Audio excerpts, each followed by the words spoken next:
Everything that these two teams have played through, it all comes down to this. What's up, everybody? Welcome back. I'm just gonna assume that you guys watched this game. It was pretty much everywhere. And yeah, it's, in the end, it was just the two top teams in the nation going at it, playing against each other, and Baylor just showed why they were the number 2 team in the nation, and they just showed how great of a team they are. And yeah, they're so tough to stop. Gonzaga didn't play. It wasn't even about Gonzaga in this game. It was all about Baylor and how they played. Their size and their athleticism was just too much for Gonzaga, because Gonzaga's they're not a very athletic team. Overall, they have Jalen Suggs, who's actually really athletic. But overall, they don't have athletes like Baylor does. They got off to a quick 9-0 start, which was a 11-0, excuse me, my bad, which was just a punch in the face to Gonzaga. But even with how Baylor played in this game, you still we can't forget about the unbelievable season that Gonzaga had this year. 31-1 on the year, 31-0 going into this game. It's insane, just absolutely insane.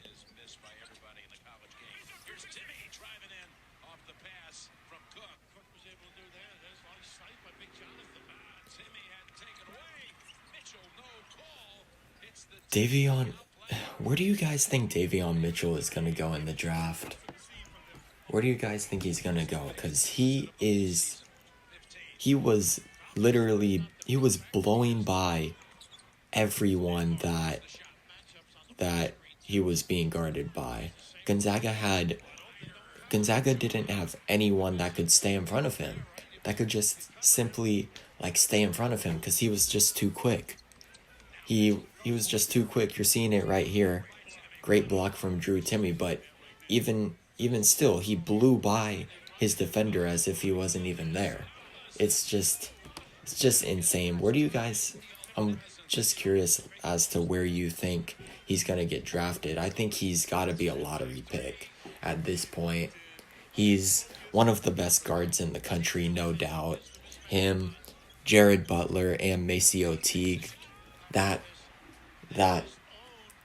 trio is just it's so tough to stop them. And, I think we all saw that in this game, because not only can they shoot the mess out of it, and they shoot such a high percentage just out of the shots that they get from their offense, but they can also create their own shot if needed, which you're seeing it right here. I think that's Maceo Teague. Even if Gonzaga played good defense, which they did have some good defensive possessions,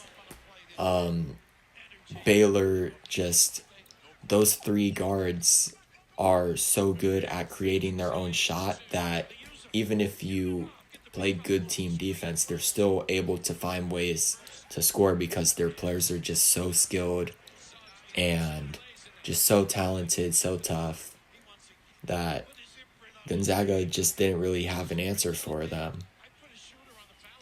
They even went to a zone, but I'm pretty sure Baylor I'm pretty sure Baylor was a 41 or 42% 3-point shooting team on the year. So, yeah, and they shot 43.5% from 3 in this game. And one of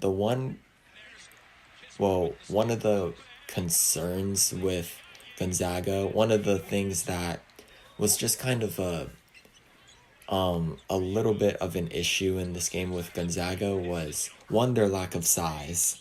Baylor was just bigger than them overall with Flo Thamba, Mark Vital, he's not very tall, but he's a big, strong forward. And then you got Jonathan, you got Jonathan off the bench. I'm not gonna try saying his last name because I don't want to mispronounce it.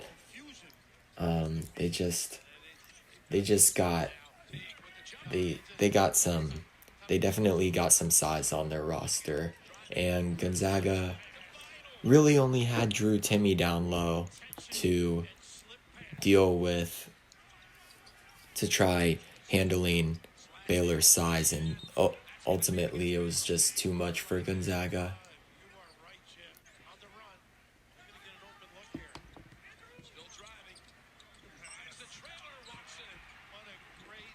It was good for Gonzaga,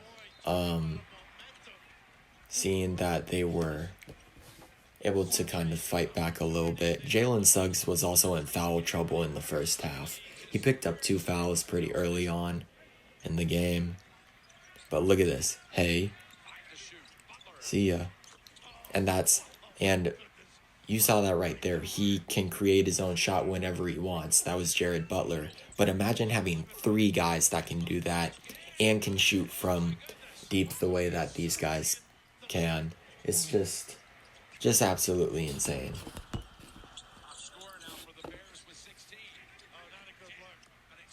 I don't know how they didn't get that pass. I don't know how they didn't get that steal right there. And then Davion Mitchell is just so quick. It's almost like he's flying in the air. He's just lightning quick, and it's insane. And also, oh yeah, that's right, Corey Kispert also, it looks like he hurt his elbow in the second half, which is not good for Gonzaga. That definitely hurt them. And yeah, they had an off. It wasn't even that they had an off game. It's just Baylor completely shut them down.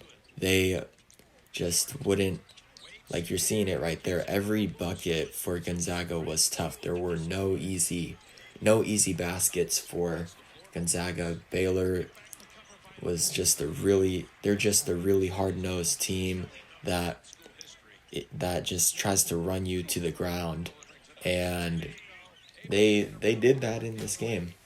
They definitely did that in this game. And also Gonzaga seemed, not surprisingly, but they seemed pretty shook in the first half after being down 10, because that was not something that they were used to. That was huge. Baylor kept on hitting, just knocking down shots when they needed to. Anytime Gonzaga tried getting any type of momentum, Baylor was able to respond with their own bucket. That was a crazy block. I didn't know Corey Kispert had bounced like that, but then I saw that block, and I was just thinking, oh my goodness, look at this, so quick. And then you got Matthew Meyer, who can also shoot it, 6'9". He's a 6'9" big that can shoot the ball.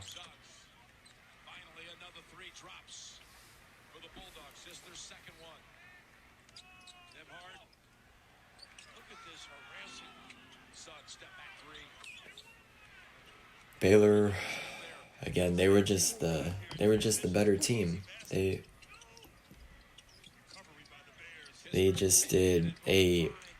they had a great game plan, and they just executed their game plan so well. Also, Gonzaga struggled from the free throw line. That's something else I noticed. Baylor was 16 for 18 from the line. Gonzaga was 15 for 21, but that's still 6 points. 6 points that were just left on the table for Gonzaga.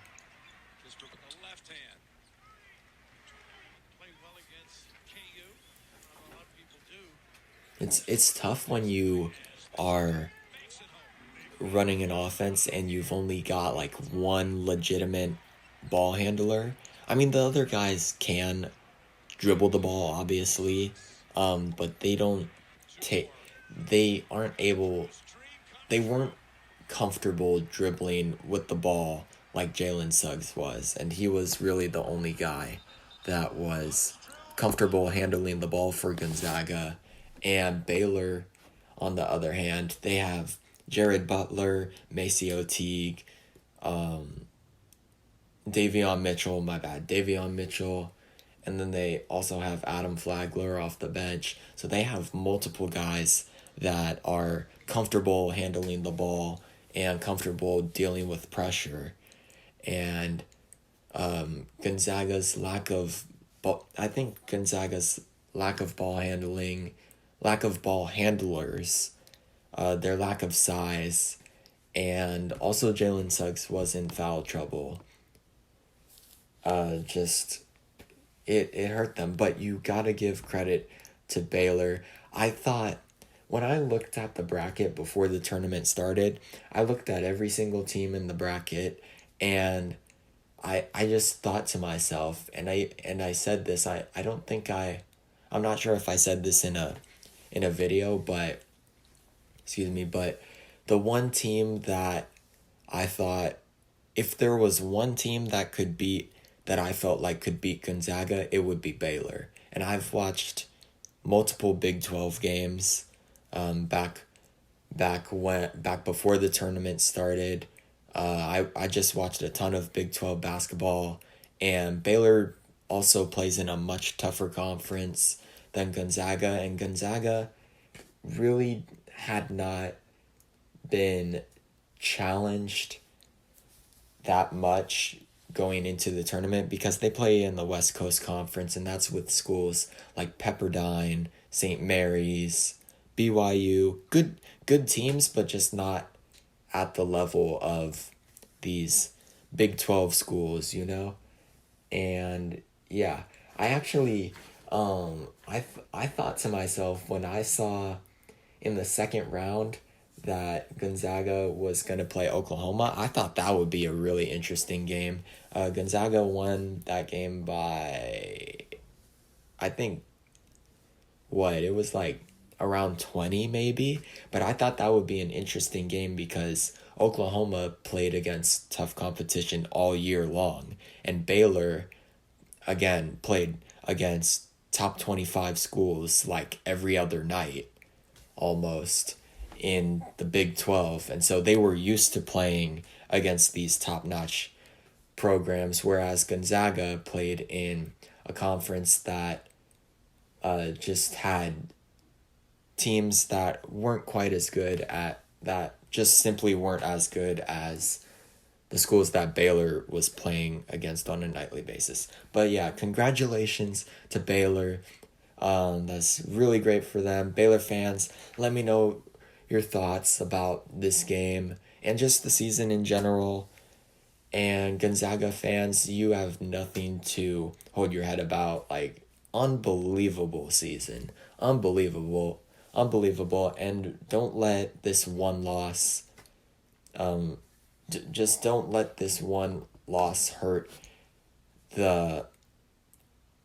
don't forget what Gonzaga has done throughout the year, because 31-0, 31 wins, no losses going into this game is just almost unheard of. It's absolutely insane. And yeah, let me know what you guys thought about this game. I hope you all have an awesome day, and I'll catch you in the next one.